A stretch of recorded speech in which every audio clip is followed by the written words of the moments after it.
सध्या नवरात्रीचा सण संपूर्ण भारतामध्ये आणि महाराष्ट्रामध्ये जल्लोषात सुरू आहे. अश्विन महिन्याच्या शुक्ल पक्षातील प्रतिपदा तिथीला शारदीय नवरात्रीची सुरुवात झाली. हा दिवस घरामध्ये घट बसलेले आहेत. त्याचबरोबर देवीची मूर्तीही काहींनी घरी आणून तिची प्राणप्रतिष्ठा करून पूजा केलेली आहे. तर या मूर्तीचे 10व्या दिवशी विसर्जन केले जाते.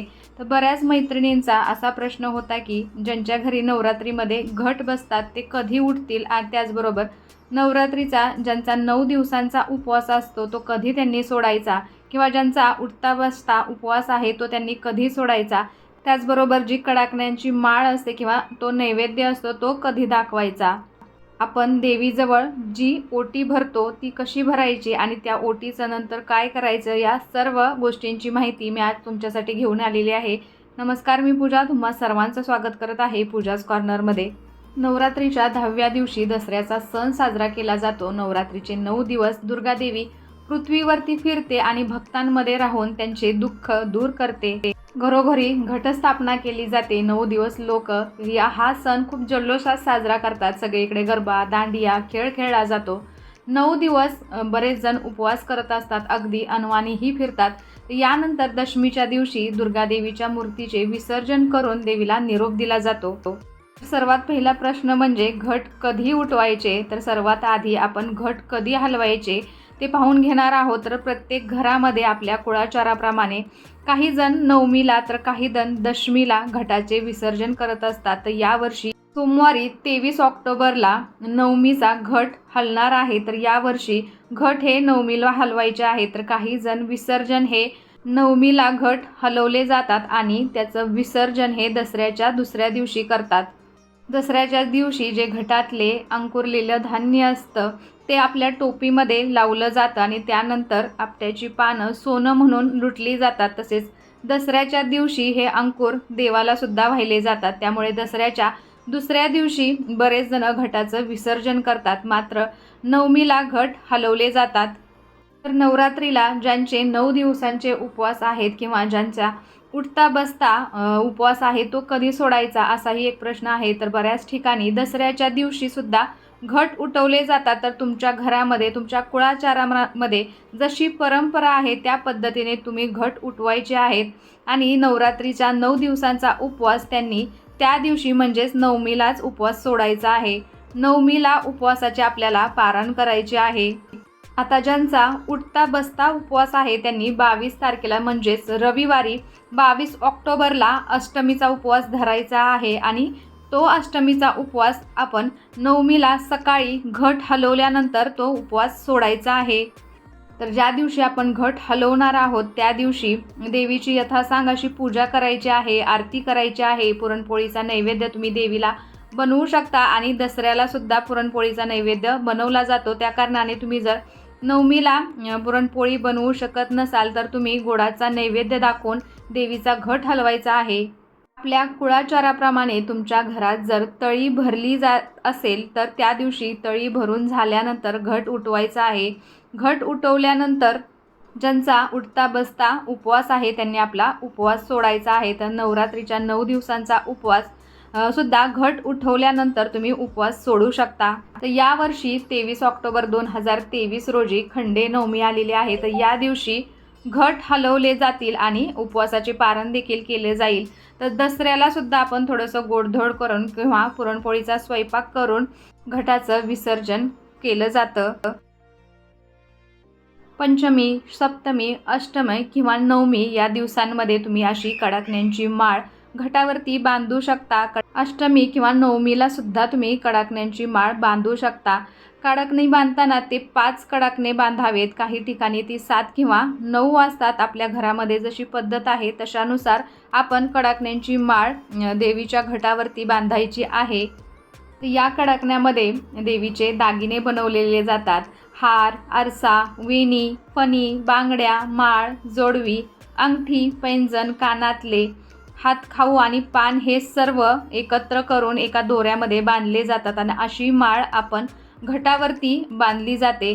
तर बाहेर मंदिरामध्ये सुद्धा आपण म्हणजे देवीचं मंदिर असेल तिथेही जाऊन आपण हे कडाकण्यांची माळ बांधायची आहे. तर तुम्ही 5 कडाकण्यांची माळ किंवा 7 कडाकणे घेऊन त्याची माळ बनवून तुम्ही मंदिरामध्ये नेऊन ती बांधू शकता।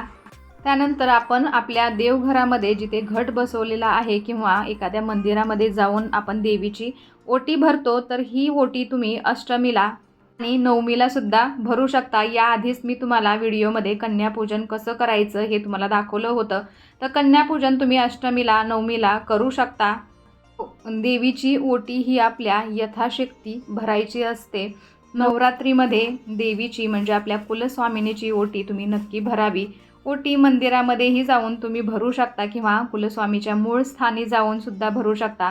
आणि हेही नाही जमलं तर तुम्ही घटापुढे किंवा तुमच्या घरामध्ये अखंड दीप लावलेला असेल, घट बसवला नसतील किंवा देवीचा फक्त फोटो ठेवून अखंड दीप लावला असेल, तर तिथे सुद्धा तुम्ही देवीची ओटी भरू शकता।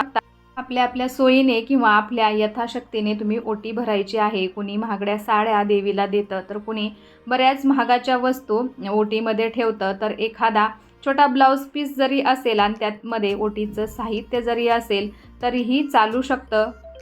देवीची ओटी भरण्यासाठी एक सुती रेशमी साडी घ्यायची आहे। त्याचबरोबर देवीचे सर्व सौभाग्य अलंकार घ्यायचे आहेत, गहू किंवा तांदूळ घ्यायचे आहेत, ओटीचं सर्व साहित्य घ्यायचं आहे, एक श्रीफळ घ्यायचं आहे, त्याचबरोबर एक ब्लाऊज पीस घ्यायचा आहे, 101 रुपये किंवा आपल्याला जेवढी वाटेल तेवढी दक्षिणा त्याच्यावरती ठेवायची आहे।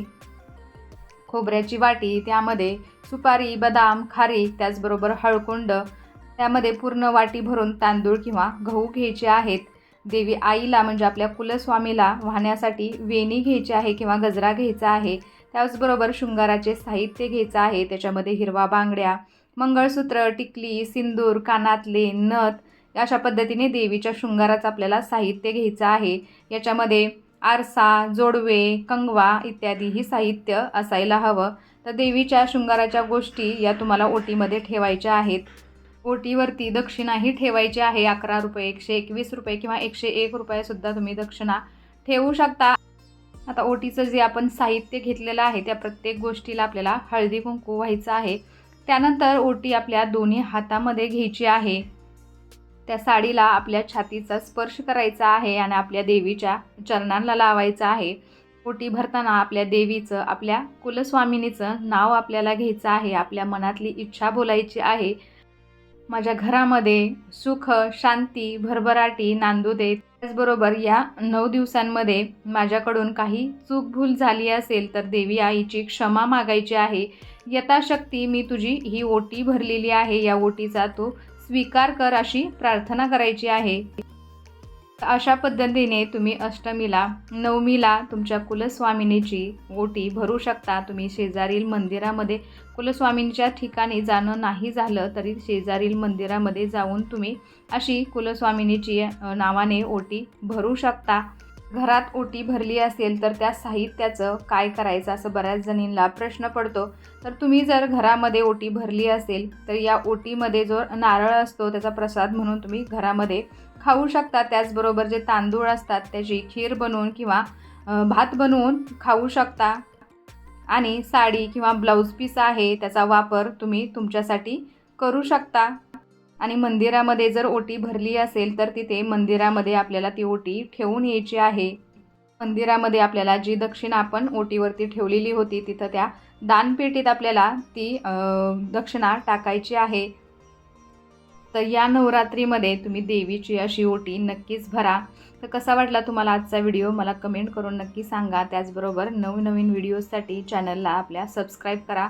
चला तर मग भेटूया अशाच एका छानशा व्हिडिओबरोबर। तोपर्यंत धन्यवाद। श्री स्वामी समर्थ।